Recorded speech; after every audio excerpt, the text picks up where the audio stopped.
Welcome to Pallavi TV.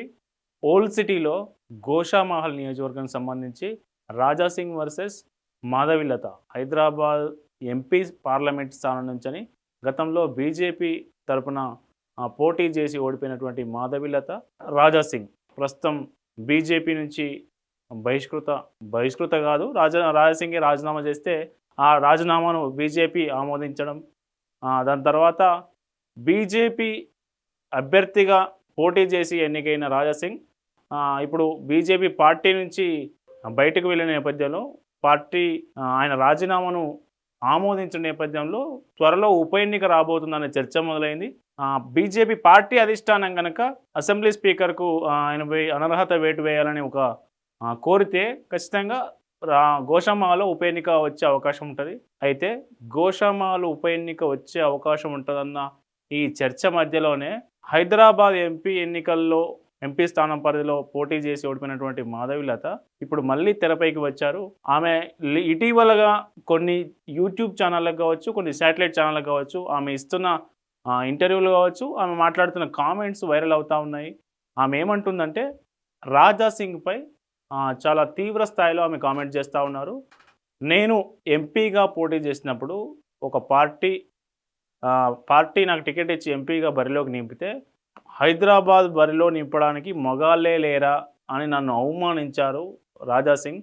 అట్లాంటి వ్యక్తి, హిందూ ధర్మం సనాతన ధర్మం గురించి మాట్లాడే వ్యక్తి ఒక మహిళను ఇట్లా అవమానించొచ్చా? మహిళను దూషించాలని సనాతన ధర్మంలో, హిందూ ధర్మంలో ఎక్కడ ఉంది? కార్పొరేటర్ స్థాయి నుంచి బీజేపీ పార్టీ నిన్ను ఎమ్మెల్యేగా నిలబెట్టి 3 సార్లు గెలిపిస్తే నువ్వు పార్టీకి చేసిందేమిటి? పార్టీ విధానాలు ప్రశ్నించడం అంటే ఇదేనా? నేను స్వయంగా ఆయన ఇంటికి వెళ్ళి రాఖీ కడితే నాకు కనీసం సహకరించలేదు. మొన్న ఎంపీ ఎన్నికల్లో హైదరాబాద్ పార్లమెంటు స్థానం పరిధిలో 7 అసెంబ్లీ నియోజకవర్గాలు ఉంటే గోషామహల్ కూడా అందులో ఉంటుంది.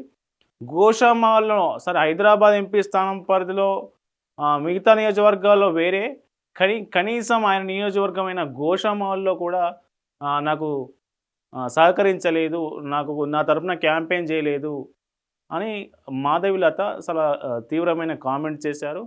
అట్లాగే ఇతర మతాలను దూషించడం తప్పు. సరే బీజేపీ అనే పార్టీ లేకుండా నువ్వు గెలవడం, రాజాసింగ్ అనే వ్యక్తి గెలవడం అక్కడ అసాధ్యం. రాజాసింగ్ సొంత బలం కాదు, బీజేపీకి ఉన్న బలం. నార్త్ నుంచి వచ్చినటువంటి ఎక్కువ మంది ఓటర్లు సెటిలర్లు గోషామహల్ నియోజకవర్గంలో ఉన్నారు.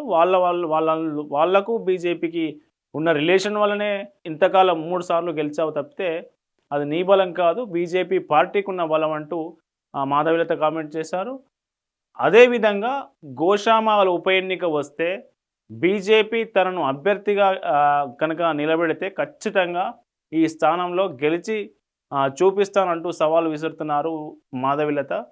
అయితే ఇంకో కామెంట్ కూడా ఆమె చేశారు. ఆ కామెంట్ ఏంటంటే రాజాసింగ్ మొన్న 2023 అసెంబ్లీ ఎన్నికల్లో పోటీ చేసి సంపాదించిన ఓట్ల కంటే వెంటనే వచ్చినటువంటి పార్లమెంట్ ఎన్నికల్లో హైదరాబాద్ ఎంపీ స్థానం నుంచి పోటీ చేసిన తనకు రాజాసింగ్కు వచ్చినందుకంటే ఎక్కువ ఓట్లు వచ్చాయి. ఆయన గోషామహల్ నియోజకవర్గంలోనే ఆయన కంటే ఎక్కువ మంది ప్రజలు నాకే అభిమానులు ఉన్నారు, నాకే ఓటర్లు ఉన్నారంటూ మాధవిలత కామెంట్ చేశారు.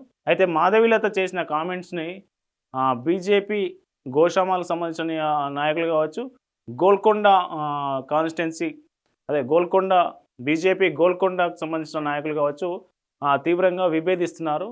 ఒక పార్టీ అధిష్టానం ఒక అభ్యర్థి అని ప్రకటించక ముందే మీరు ఎందుకు ఇట్లాంటి కామెంట్ చేస్తూ ఉన్నారు?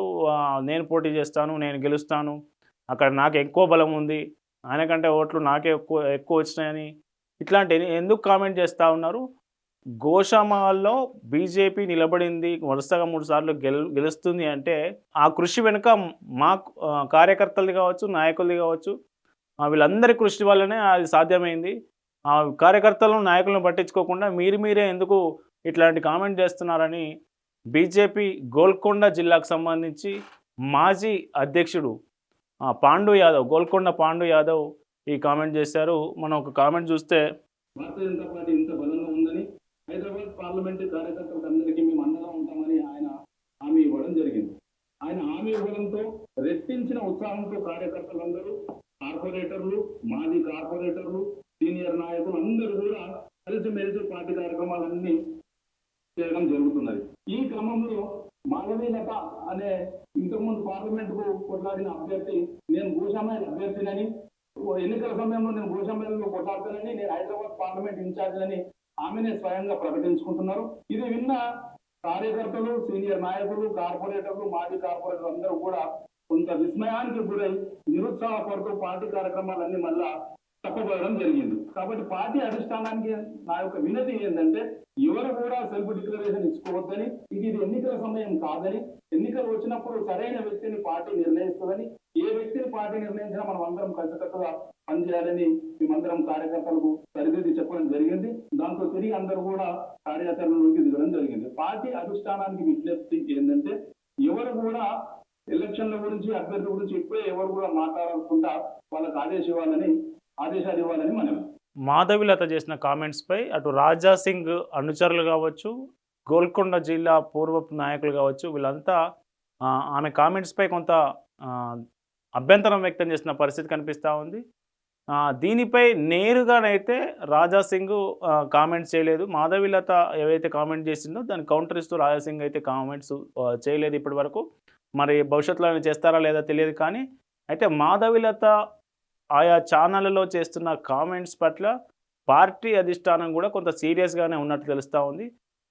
పార్టీ అభ్యర్థిని ఎవరు నిర్ణయించకుండా అసలు ఉప ఎన్నిక వస్తుందా రాదా తెలియని ఈ డైలమాలో ఎందుకు ఇష్యూ క్రియేట్ చేస్తున్నారు, ఎందుకు రాజా సింగ్పై ఇప్పుడు కామెంట్ చేయాల్సిన అవసరం ఏముంది, రాజా సింగ్ గురించి ఎవరు మాట్లాడద్దని గతంలోనే పార్టీ అధిష్టానం నాయకులందరికీ ఆదేశాలు ఇచ్చింది. ఈమె మాట్లాడుతుండటంతో, ఈమె తాజాగా ఆయా ఛానళ్ళల్లో మాట్లాడుతుండటంపై పార్టీ కూడా కొంత సీరియస్గానే ఉన్నట్టు తెలుస్తుంది. మళ్ళీ పార్టీ రాష్ట్ర అధ్యక్షుడు రామచంద్రరావు గారు ఎట్లాంటి నిర్ణయం తీసుకోబోతున్నారు, ఈమెకు వ్యక్తిగతంగా మాట్లాడి ఏమైనా చెప్తారా, లేదంటే ఎట్లాంటి నిర్ణయం తీసుకుంటారనేది ఆసక్తికరంగా పరిణామంగా మారింది. మరోవైపు రాజా సింగ్ ఎటు వెళ్తే మేమంతా అటే అని రాజా సింగ్ అనుచరులు చెప్తా ఉన్నారు. మన రాజా సింగ్ బీజేపీలో ఆయన రాజీనామాను పార్టీ ఆమోదించిన తర్వాత ఆయన ఏ పార్టీలోకి వెళ్ళబోతున్నారు, సొంతంగానే ఉంటారా, ఎటు వెళ్ళబోతున్నారు, ఆయన భవిష్యత్తుపై ఇంకా నిర్ణయం అయితే ప్రకటించలేదు. ప్రకటించకుండా ఒకవేళ గోషామాలకు ఉప ఎన్నిక వస్తే రాజా సింగ్ ఏ పార్టీ తరఫున నిలబడినా మేమంతా ఆయన వెనుక నిలబడి గెలిపిస్తామని రాజా సింగ్ అనుచరులు, కట్టర్ హిందువులుగా చెప్పబడే గోషామాల నాయకులు, కార్యకర్తలంతా సోషల్ మీడియాలో వాళ్ళ వాయిస్లు, వాళ్ళ వీడియోలు సర్క్యులేట్ చేస్తున్న పరిస్థితి మనకు కనిపిస్తోంది.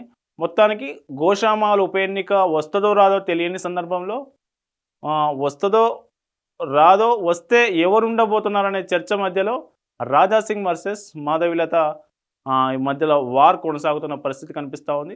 మరి వీరి రాజా సింగ్ వర్సెస్ మాధవిలత ఈ కాంటెస్ట్లో మీ మద్దతు ఎవరికో ఈ వీడియో కింద కామెంట్ చేయండి. Thank you.